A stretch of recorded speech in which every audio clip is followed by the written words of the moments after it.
The Citizens' Assembly, there came to be 50 resolutions, and so we took something like 5 of those resolutions, one of which was to, actually the main issue of the Citizens' Assembly was to create an awareness. The first thing was to create awareness that there is a problem and the different aspects of the problem and what can you possibly do about the problem. So we're calling our conversational information tent, in the sense that anything we have to say in here is arguable and contentious, and anything you like to question or add to. The sequence is that this is the conversational information tent. From there we'll go to the history tent via the compost toilet tent. From there we'll go to the aquifer tent. From there we'll go to the laboratory, where the great Professor Whizbang H2O will entertain the children. Okay, so for the first 40 years of Auroville's existence, the water level in our bore wells went up and down with monsoons, generally returning to the norm. In the last 10 years, the level has been gradually falling by sometimes as much as 5 metres in 1 year. This year, due to unseasonal February rains, the levels have come up to 210 levels, but it's a brief respite. There were no bore wells on this plateau when we first came. Now there are more than 200 Aurovillian bore wells, but many more that we don't account for. And we consume, just Aurovillians consume about 1 million litres of water a day. In 2010 and 2020, it suddenly dropped. It suddenly started to drop. It dropped down to 2020 to 40 metres. In this year we had these massive rains in February, so it came up to 2020. In 2020 it came up to that level, but it's rapidly going down. We only need to have 2 more drought years, and this bore well will be dry. And we actually are one of the less drastic bore wells in Auroville. 30 years ago, when I first came, I lived on the beach. And 30 years ago, you could dig a well 50 metres from the sea and get fresh water fresh water. Now the coastal village wells are all salinated. All of the coastal villages are salinated for 500 metres from the sea, and the supply is now being pumped up. And so what's now happening is that the villages are being supplied with water that's being pumped out from the plateau over by near where Kiri lives, and then run down the pipes to the villages. And this is happening in all of the coastal villages that we have. So our strategy here, to try to explain, is a 3-part strategy, which is to conserve, to replenish, and to recycle. So here's our idea of the maths of the thing. Auroville's a 5-kilometre circle. There are 20 million square metres in a 5-kilometre circle. Our average rainfall here is 1.3 metres per year. So that means you've got a 1.3 metre thick pillow of water that sits above us. Can you imagine? There's that much water covering the whole of Auroville already. It's a total rainfall is 26,000 million litres a year, we worked out. Average Aurovillian consumption is around 150 litres per day. There are 3,000 people, that's 450,000 litres a day. Farming is at least 550,000 litres a day. So it's 1 million litres a day, say 400 million litres a year. So we're sitting on a few stratas of geological formations, and the uppermost one takes between 14 and 16%. So we're only getting this much of the rainfall coming down, enriching to the aquifer. Then the rest is lost by evaporation and also transpiration. So very little rain actually percolates down to the aquifer. So out of this little rain, we are already consuming 60th part. So there's a lot of rain, and we're using little of it, but we're also gaining very little of it. There are 3 major canyons that from this plain was so badly eroded that the United Nations or somebody announced that it was uninhabitable, the whole plain, because it was right down to the pre-laterite red soil. But there were 3 major canyons that you can still find because they've been check dammed and protected. There's one major canyon goes down through the engineering college which hasn't been check dammed, and I don't know if anybody's been down to the sea since the last rainstorm, but the whole of the sea is red from the run that's come down from Pilachavati at Srimar. You can see it running into the sea. Like when we first came, the understanding was that you took on a piece of land, you had to try to guarantee that it held the amount of rain that fell on the land, which in those days was very difficult because there was no tree growth or plant growth, and so there's a massive amount of runoff, and we were building metre-high bunds that were bursting in heavy rainstorms. But now, because we've got such a sponge of trees and plants, almost everything that falls on the forested areas anyhow soaks in. 30,000 borewells in that piece of 5 kilometers outside. 30, not 13. Yeah, 30,000 borewells. So it means we might replenish the aquifer, but there's now 30,000 straws picking into it. So the strategy that we need to apply today is different. And eventually all the water comes from the same source, comes from the rain. So how can we tap into that and not just rely on the aquifer?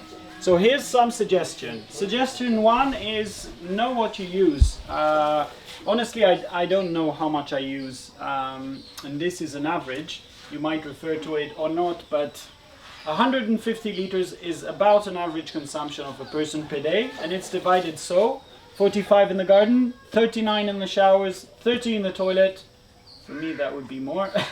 18 for washing your clothes, and 18 in the kitchen. Altogether, 150. Once you know how much water you consume, you can then identify what kind of water you need. So today, all the water we use are drinking water. In fact, Land Board is, as you surely notice, is fixing the road with drinking water. So we're using drinking water for all of this stuff, which most of it doesn't need, or not most of it, but some of it doesn't need to be used with drinking water. So that brings me to identify what takes what. So the garden can take clean water or grey water. The shower needs clean, the toilet can take clean or grey, the washing machine clean, and the tap in the kitchen clean. But they can also feed the other sources. So the kitchen can feed grey, the washing can feed grey, the toilet feeds black, difficult. The shower feeds grey, and the garden just takes. Now we can puzzle the things together and put them in. So you might have your rainwater or your drinking water today from a borewell, but you might also rain harvest. Above your head there's a rain harvest. It's as simple as that. It's basically a gutter in a pipe that goes to a tank. Now the problem is all the rain you are getting today, you're getting it in one time, mostly the time you don't want it, and you need a massive storage. So that's one problem. The second problem is revitalizing the water. With all stored water harvest, you've got to filter it somehow. You've got to process it to make it, to make it drinkable, you've got to drink it really fast after the rain. Because water there's always some bacterial in rainfall, and it will stagnate.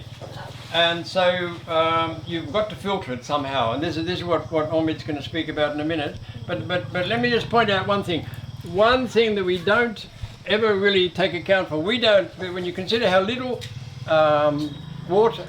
food we grow, it's ridiculous to talk about how much agriculture in Auroville consumes, because all the water from the food we grow is grown somewhere else. It can be grown somewhere else more efficiently than it's grown here, but still, we went to Annapurna, and Thomas says it takes him 3,000 litres of water to grow a single kilo of rice. If you're growing millets, that's ragi, varigu, these millets take only 1,000 litres. So, in fact, if your highest priority is water, then it also influences what you eat. Yeah. See, sugarcane, for instance, sugarcane is a massive consumer, and that relates more to how much the farmers are draining the aquifers. Cotton, of course, is a major consumer of water of any crops at all. It's for 30,000 litres per kilo, but a kilo of cotton's quite a lot. India also produces. But just a single loaf of bread is 900 litres of water. Okay, so one alternative is hydroponics, and I think if you keep abreast when you can see that if you've got a water stress situation agriculturally, we're going to end up with, I think in 10 years time, we're going to end up with a lot more hydroponic. But one of the things about hydroponics is that it recycles its water. It's the same water, you put nutrient into it, you take it around, you have to, at some point you have to process it. I mean, it doesn't use no water because you do, like Omid will show you, here's a small hydroponic plant here. But he'll show you that actually it does consume water, mysteriously, but it's an interesting and totally relevant new way. It's a controversial form of agriculture, but there even are organic farmers using hydroponics. So it's now recycling and replenishing. Recycling, there is several methods of filtering the water and recycle it to use it. More it's bigger, more it's complicated, and more it's expensive. But this is one of those things that we could handle it in our house, and then each one could filter his own grey water, used water. So one very simple example that you can see functioning just next to the place where the talks is happening, there is with this simple system. Means when the inlet flow, which comes from your sink, from your washing machine, from your shower, all can go into a first box, which we call it grease trap. It's just because all sort of soap that we use, even the natural ones, having a lot of grease, so we need to separate. Or if it's this kitchen sink, there is also a lot of grease, and you need to first catch that. Grease is a bit lighter than water, so if you put in a box, the grease will stay on top and water under. So if there is a division part, from under this division part, the water can go and the grease will stay here. So now we are dealing only with the water, which is not still filtered, but it's, yeah? Finish it. Okay, so then this water, you put it in a second, let's call it tank. You can make it in different ways. The one that we made here is a small blue barrel, but it can be bigger. The water comes in.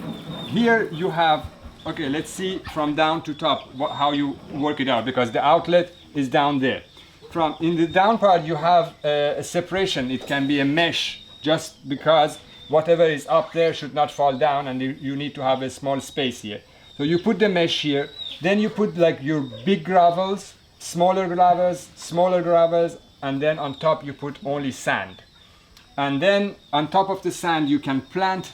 The first month you will still get on your outlet, the water will be a bit stinky, it's not fully clean, but after almost 1 month there is a whole life establishing here, with all sorts of microbes and bacteria and things, which brings this life into the water, and it's not really anymore stinky. Okay, you won't maybe drink it because it's full of soap and things like that still, but you can experiment and see. I did it. If you put this water before the filter on your banana trees, you will get this burned leaves around, too much grease, because if it's directly.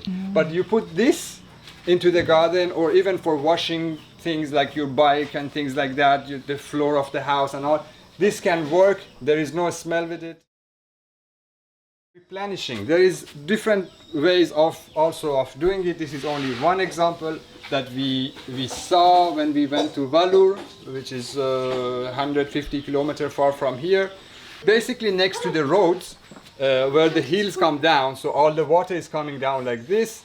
Next to the road they dig all these big channels, and then in the channel they make what they call a recharge well. A recharge well is, okay, in the channel you make a check dam, small check dam, to slow down the water, and then this water goes, so you have a big hole first with full of gravels, granite stones and things, that the water can go easily in it, and then you have this big well. Normally they put it like 12 feet, I think, no? Yeah. 12 feet. What is unmetered?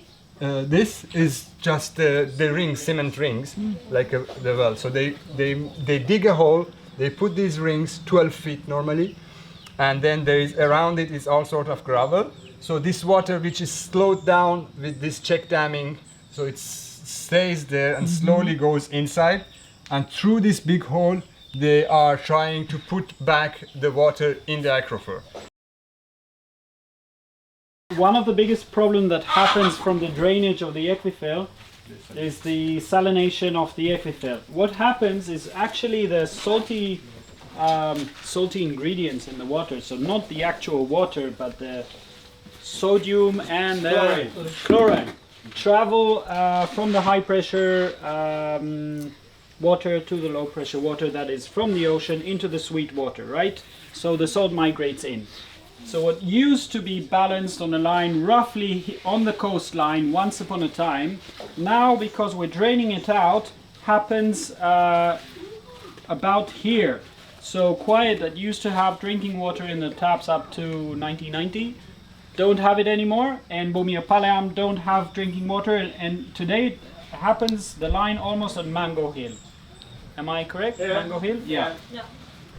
We expect that to become worse as we keep digging bore wells and draining the aquifer. More of the minerals will migrate in the sweet water.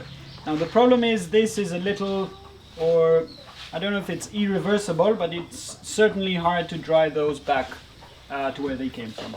So what happens once this gets salinated is we don't have drinking water in our taps anymore. So a little about a very common technique that we see around. Most of you have it in the kitchen.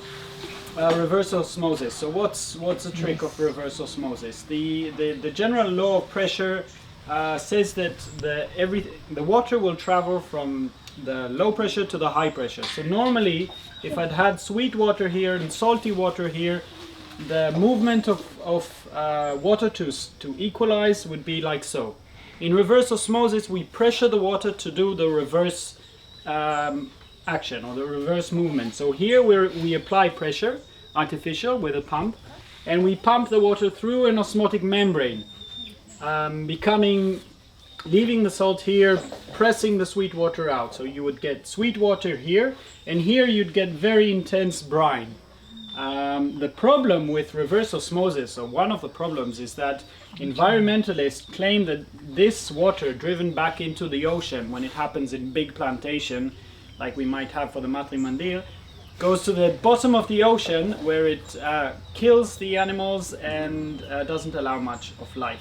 So reverse osmosis does allow you to have drinking water out of salty water, but it also introduces a massive problem. When we have this project online in Auroville, there's already 2 pipes, 9 meters deep in the ground, 50 centimeters wide pipes from some sort of high-tech plastic that runs under the EC, runs from Simplicity under the ECR and up the hill to the Auroville School. I don't know if you know where it is, on the top of the hill near Mango Hill. That's so far cost a crawl.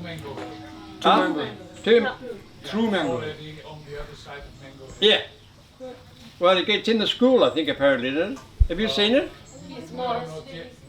That's quite far. Now, apparently they got it sounds like an Elon Musk boring machine.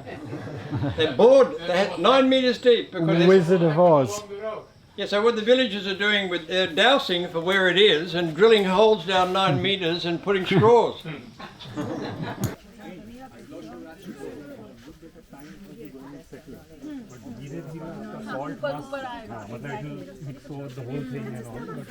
How to build this, because that's easy peasy lemon squeezy and you get rid of 30 liters of your daily consumption. So basically you build your toilet, whether it's in or out, and I hear that in many places around the world they're already doing that in intensive urban buildings, so it's not only for green belters. Let's look at the scheme. I wonder who that is. So basically you have an elevated platform which allows cells inside. Now the cells can either be a removable cells like so, or a permanent cell. No, it's just a cell. It's just a box. You're basically elevating the floor, creating space under, either for a barrel or for a constant cell. Now, how does it work? You either poo and pee at the same barrel, or you separate. Here is separate. Once it's separate, it's easier to deal with dry and wet. But my toilet, they all go into one, and then I have a little drainage under that goes into a tank. That's also easy. Then once you finish your stuff, including cleaning, you put sawdust in, or just any dry organic matter. It can be leaves, or here you use leaves, I think. I prefer sawdust. It really keeps smells out. I have zero smell, no flies, easy to do. The only part that is less aesthetical is at removing the barrel. So you have a rotation of 2. Oh yes, you need to allow ventilation, because all the composting happens aerobically. So once, depends how big your family is and how much you eat, but for me it happens once every 2 months. I have a small barrel, a 100-liter barrel. I take the barrel out, put the other one in, put the full one in the waiting space. There it goes another 3 months, because it rotates, so it's basically stands 6 months. After 6 months, I think Lucas claims longer, he's the expert, but I do it after 6 months. After 6 months, it's really composted into black dry matter. In terms of pathogens that live in the poo, you do want to extend the process. So you want it as long as 1 year, possibly. I don't wait that long. After 6 months, I take it out. There's no smell, it doesn't resemble anything of the original organic matter. For me, that's enough. I put it in, no transformation. I put it in the garden. You'll notice that in every one of them, in the corner, there's an open well. There's an open well. The history of the use of the open well when we first came, believe it or not, there was a what's called a yetam in 9 Palms, where they actually had a bullock doing this thing, but the villagers were building these things for pulling water out of the well by walking up and down a plank. And this is often just a way of irrigating, so they weren't irrigating fields. By the time the next advent 10 years later was a diesel engine, and so they put a centrifugal pump down the open well, and already the water table was beginning to fall.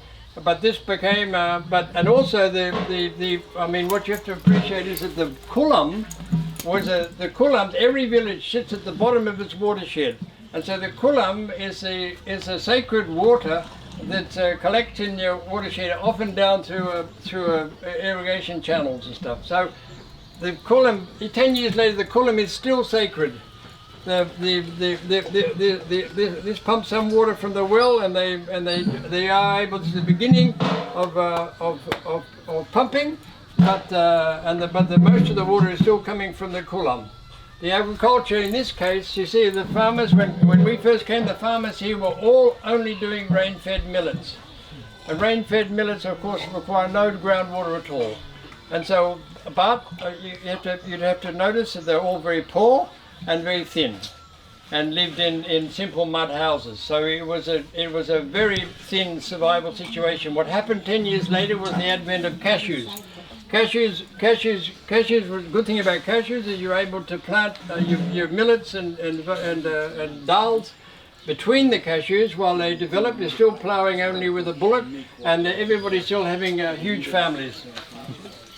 Travelling by bicycle, and already here they've gone from a wooden wheeled bullock cart to a tyre wheeled bullock cart, but you'll notice that always there's people bringing firewood. This is the beginning of Auroville, and the little thing, and the sailors are all just still using very basic catamarans.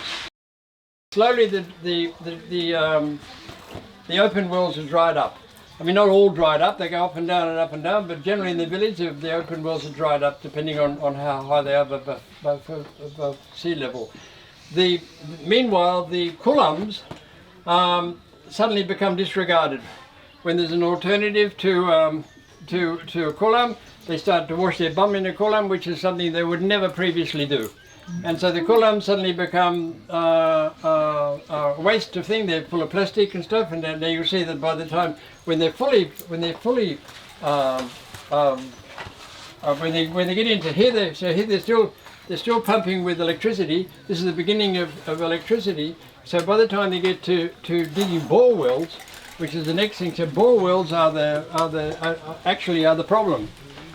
I mean, bore wells are what's previous to this. They're taking very little from the aquifer, but the minute they got bore wells, they start planting coconuts and casuarina. Coconut's not so bad, but casuarina is a huge water-consuming crop. And Yeah, so this is the one from now, right? Huh? This is now. This is sort of now, yeah. And that brings us to the future. Ta-da!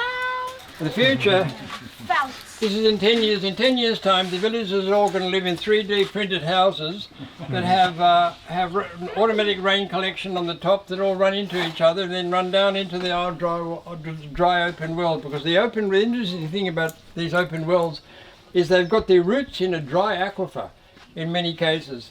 And so if you pour water into them, you can, as long as the well is dry, the sand in the bottom of the aquifer will filter the water, and you can recharge. And in Bangalore, actually, they're now trying a project where they're running as much as they can, all the roof water down defunct open wells, because the open wells are all generally now being used as rubbish tips.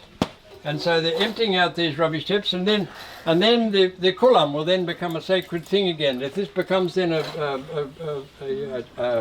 regulated channel, then the kulam will become like the kulam in Eden Chavadi. I don't know if you know the beautiful kulam in Eden Chavadi. They keep it spotlessly clean, and they treat it with great dignity.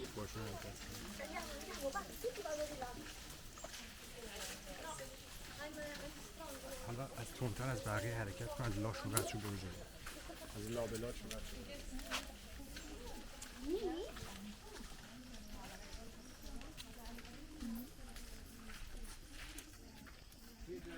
Why me?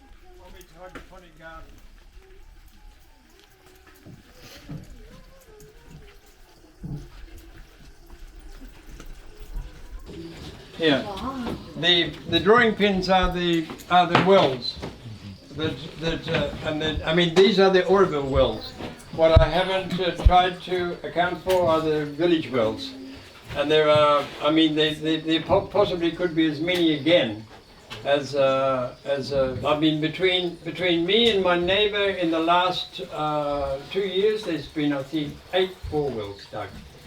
So it's really a weekend now where you don't hear a bore well being dug in the district around. The whole of the landscape is being punctured because you're supposed to require permission to dig a bore well and the whole process, but it's corrupt. But what's interesting here is that here is the cross section through our landscape. Here, if you can see this. This is we're sitting on top of the red here is the Cuddalore sandstone. See, this is the edge of our watershed. And so we're sitting on top of, we're sitting here 30 metres above the watershed.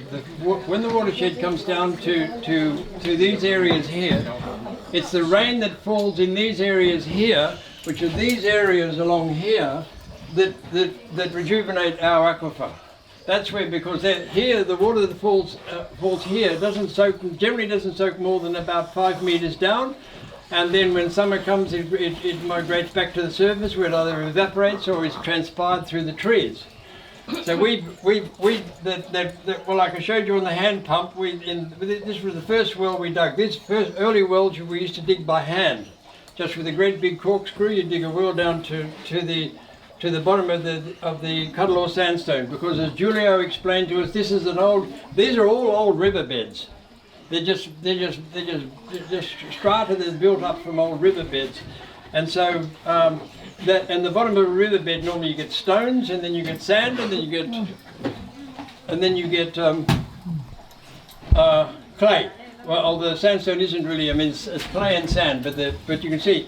You've got a very thin layer of topsoil, and then below that you've got red soil, and it won't, it doesn't penetrate down.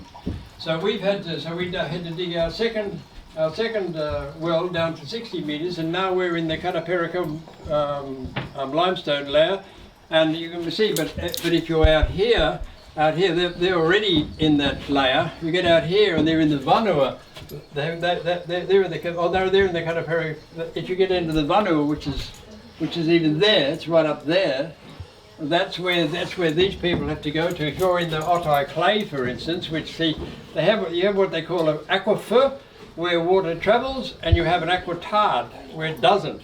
So that's an aquitard. Well, it's actually an aquifer. The whole thing's an aquifer, regarded as an aquifer, because you do get pockets of sand all the way up through the limestone. But the Manaveli clay is an aquitard. There's no water travelling through there. The limestone is an aquifer because stone carries the water, but it's very calciferous. So it's hard water. There's also a limestone layer. The Ottai clay is an aquitard, and then down in the Vanua sandstone is an aquifer. Johnny, which one is the one that smells like rotten eggs? What, love? Which one is the one that smells like rotten eggs? Well, I don't know. It's even further. Okay. There's three bore wells in Auroville at 300 metres. One of them's at Charlie's, and at 300 metres the water, although I think it does surface somewhere up near Maracunum or beyond Maracunum where the final thing surfaces, but I think you do at certain points of depth you get what they call fossilised water. You get water that's a finite volume that isn't being replenished. And because the villages now are going deeper and deeper, they're now digging, most of the bore wells now they're digging around here are down to 300, 400 feet. So it's, that's generally the attitude is when you run out of water, you just dig deeper.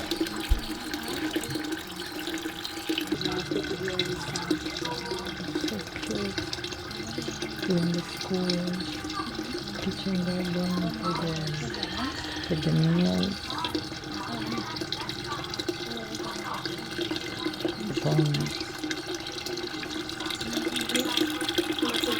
Lucas. So there is no water here. You go to hotel and you get water. Yeah. Okay. Great. Wait here. If there is no water here, there is no water there. Where they get the water from? From the rain. Beautiful. Good one. Not little Lucas, but big Lucas. Good. Okay, I will show you something actually. Look at this. The water, the rain actually comes from the sun. You know how? Because the sun is heating the sea. And the sea gets some evaporation, comes up and makes all these clouds, and then clouds come, boom! There is a meeting between these two clouds, and then little babies come up, boom, boom, boom, boom, boom, down there goes to the sound. And then here, under the sand, there is what we call aquifer. You know what is aquifer? Johnny told me all about it, but I didn't understand anything. Yeah, Johnny, you don't understand, Johnny. Of course I don't understand, Johnny. You don't understand me. I don't understand. But here, look at this beautiful invention of Dr. Wisbang. H2O. Look at this one. Here, the sand, there is sand here. It was dry once upon a time in the morning. But then, because there is holes down there, there is what we call capillary action. Capillary action is actually because in between these little sands, there's these little tiny gaps. The gap in between will suck in the water and bring it up. So we can also make a hole down there, like this. And then there is a water collection inside, you can see it. And then we pump it out. Did you understand? Did you understand, really? Yeah. No. No, I know. I don't understand either what I say. How do you want to understand? But there is water everywhere, no? We can get water from whatever you want. For example, do you want to have the water from the sea? Yeah. Yeah? Yeah. Good. So the seawater actually has 1, 2, and 3% or sometimes 4% of salt in it. So I will give you some of this seawater. Taste it. You will love it. I'm sure. Good. Nice water. Uh-oh. He doesn't like it. He doesn't like it, huh? You don't like that, huh? Good. You don't like that water. No? No. I know. That's why I gave it to you, actually. But if I put this water into the beautiful invention of Mr. Professor Whizbang H2O. Oh, nice one, little Lucas. Lucas. Oh, good one. Yes. So, this machine, how does it work? Actually, I can put some salt water in it. It's already in. Boing. And then the fire goes up. Sorry. The fire goes high like that.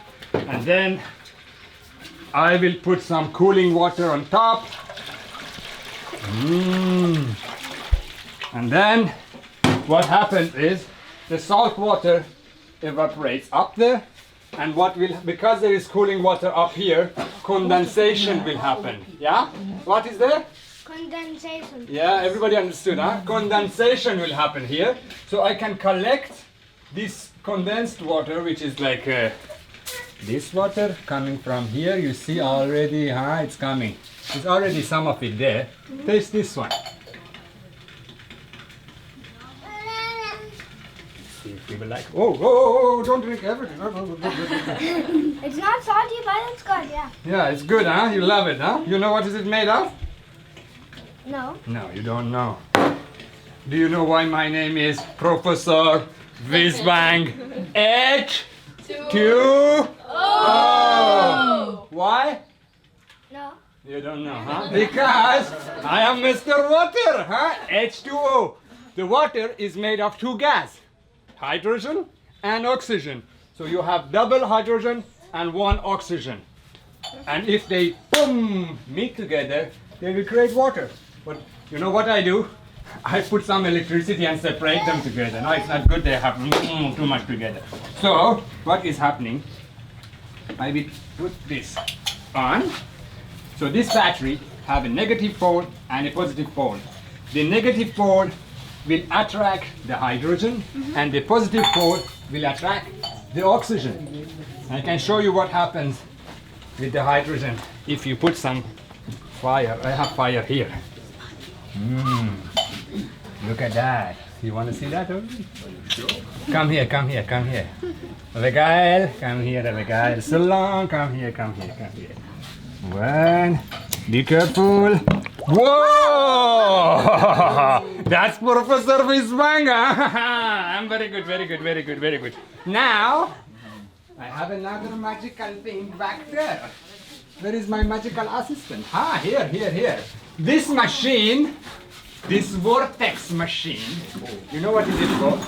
Because I think, actually, water is like animals.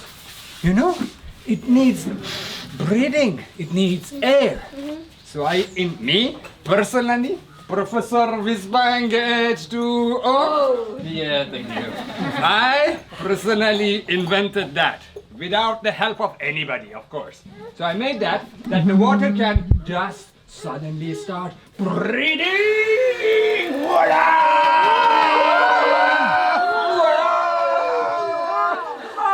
Hey, help me!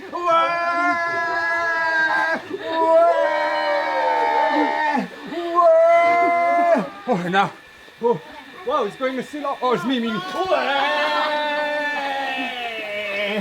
So now, this water is breathing. Because, you see the form? That's what we call a vortex. It goes up and down. The whole water is going up and going down. It's not one water, it's like one movement. It's up, down, up, down, up, down, up, down. And it's breathing. Now, you will need to breathe. Come with me. We'll go back. Okay.